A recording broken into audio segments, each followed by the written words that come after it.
Ben Kırgızstan'ın Жалал-Абадынан keldim. Men şu давленияларым 250'ge чыгат эле. Анан акыркы күндөрү şu her күнү тута турган болуп калды да. Ошондон анан TikTok'тон көрүп, şu Умарбекти көрүп, ошо күнү эле жөнөдүм.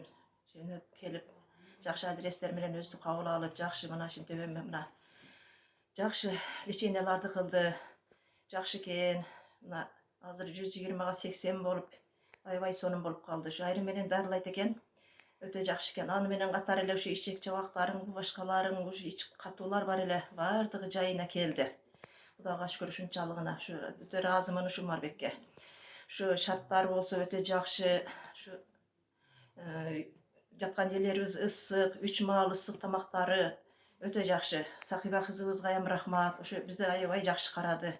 Күлдүрүп жүрүп эле дабалап койду бизди. Өтө жакшы экен. Allah Şu şifa kılsın. Ömürбекке эм өмүрү узун болсун, бала чакасы менен тынч болсун. Şu дайым ушу кылып аткан иштери өркүндөй берип, ушу келген адамдардын баарын ушу агартып, жакшы кылып жолго сала берсин.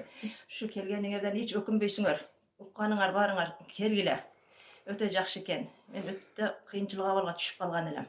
Mana şu davleniyeniz hisobidan faqat yeb ichishlaringizdan parhezga tushib qolgan deydi-ji. Мен жанагы вообще тамак жебейт элем. Только ошо лечение менен баягы диетический тамак жейт элем. Эч кандай элге кошулуп мен эч качан авкат жеген эмесмин. Mana endi bu yerda shashlikni ham yedingiz, oshni ham, sho'rvani ham. Oshni дагы, шөөлөнү дагы, башканы hammasini жеп, но чыккан жок. Өтө жакшы. Ыраазымын ушу Умарбекке. Рахмат. Sağ olun. Allah şifa kılsın.